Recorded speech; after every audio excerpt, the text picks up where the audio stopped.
Welcome to another story made by Oracle 1. The crisp morning air hung heavy with the scent of fresh earth and the faint stench of horse dung along the muddy towpath. It was the year 1825, and the Erie Canal was the grandest undertaking in the young nation's history, an ambitious waterway meant to unite the fertile lands of the Great Lakes with the ports of the Atlantic Ocean. In the small lockhouse perched along the unfinished canal, 15-year-old Samuel Hargrove wrestled sleep from his eyes as the pale light crept over the horizon. The lockhouse was home to his father, Thomas Hargrove, the lockkeeper responsible for the smooth passage of boats across the system's changing water levels. Yet this morning, Samuel's attention was not on the soft creak of the lock gates or the splash of paddles. It was focused on a strange noise coming from the tunnel that miners and laborers had been digging for months but had yet to complete. The tunnel was meant to be a part of the canal's extension, an ambitious subterranean cut through a rugged ridge in the Finger Lakes region that challenged even the most skilled engineers. Months had gone by with little progress, hindered by rockslides, cave-ins, and, whisper the superstitious locals, curses. Samuel had heard snippets of these tales from the canal workers and the nearby village folk. Stories of restless spirits haunting the dark recesses of the rock face. Warnings uttered by Native American elders about desecrating sacred ground. Most dismissed such claims as old wives' tales, but something about the eerie sounds that disturbed the night made Samuel question what lay beyond the wooden barricade that barred entry to the unfinished tunnel. That day, set directly against the hard work that had come to define his father's existence, Samuel made a plan.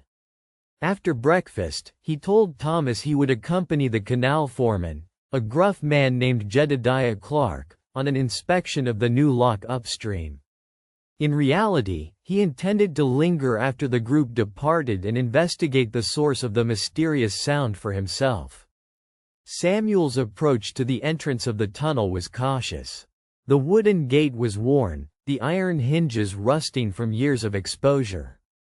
After a deep breath, he pushed the barricade aside, revealing a narrow path choked with debris. The air shifted instantly, cooler, damp, and thick with the scent of mildew and crushed stone. His lantern cast dancing shadows on the jagged walls, each step echoing back from the darkness beyond. The gentle drip-drip of water falling somewhere far ahead sounded like a slow, tortuous heartbeat. A low moan interrupted the dripping, a whisper that sent shivers down his spine. Samuel froze, heart-pounding, imagining the tales told by canal workers of the Erie Canal ghost, a spirit believed to be the soul of a worker who had perished in one of the collapses, doomed to wander the tunnels forever. Puzzled but emboldened, Samuel ventured deeper, guided by the strange noises that now seemed like faint sobs mingled with the creak of shifting rock. Suddenly, the lantern's flame flickered as a draft swept through the tunnel. Samuel crouched and shielded the fragile bulb with his hand, eyes fixed ahead. As he rounded a bend, he saw a faint glow pulsing from a half-collapsed chamber farther back. His pulse quickened. Approaching slowly, he realized the glow came not from the ghostly fires of legend but from a small cluster of candles arranged around a crude altar of stacked stones. Symbols and crude carvings marked the walls, Native American drawings intertwined with odd geometric patterns. A figure knelt near the altar. A young woman, dark-haired and dressed in plain frontier clothing, tears glistening like dew on her cheeks as she whispered prayers in a language Samuel did not recognize. Startled by his sudden presence, the woman stood and raised a hand in a gesture of peace. "Please, I mean you no harm," she said in a soft voice. Her accent betrayed a mixture of local and distant influence, somewhere between the frontier towns and a learned upbringing. "I come here to honor the land and seek forgiveness. The canal's cutting has disturbed the sacred resting place of my ancestors." Samuel's head swam with questions. "Who are you? he asked quietly. "And what are these carvings?" "My name is Mariah," she said. "I am of Seneca descent. The land you dig through holds the memories and spirits of my people. The canal builders and I are strangers, caught in the same struggle. But you must know, there are dangers in these rocks beyond mere collapse." His mind raced. The Erie Canal was the promise of progress and prosperity, but there was clearly a price, unseen by most.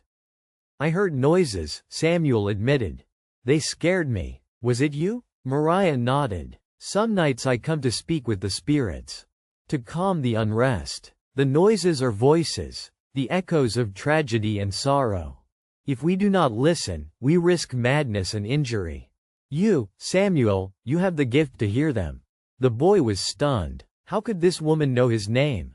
"How?" he asked. "Are you watching me?" "No, only listening." Mariah smiled faintly.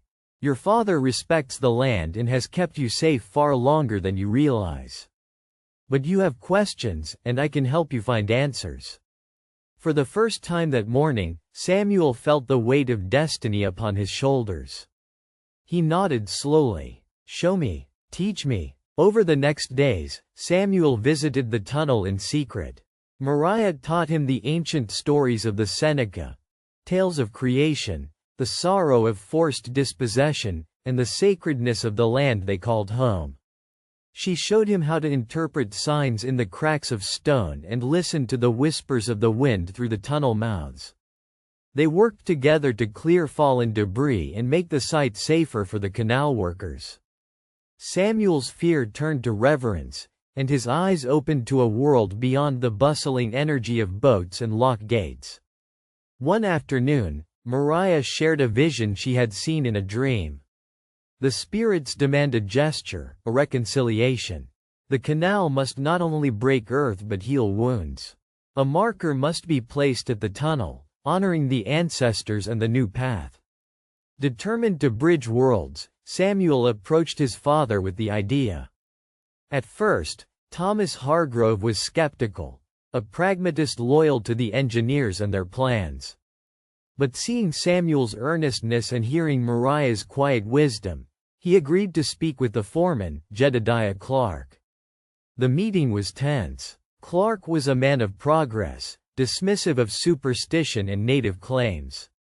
"We are building the future here, not old legends," he growled. But when Samuel recounted his experiences and the dangers present in the tunnel, rock fractures, strange noises that unsettled the workers, Clark reluctantly agreed to halt excavation temporarily and allow for an inspection. Engineers descended into the tunnel and discovered unstable supports that could indeed cause catastrophic collapse. With Samuel and Mariah's guidance, they devised ways to reinforce the walls, while a small, respectful memorial was erected at the cave entrance.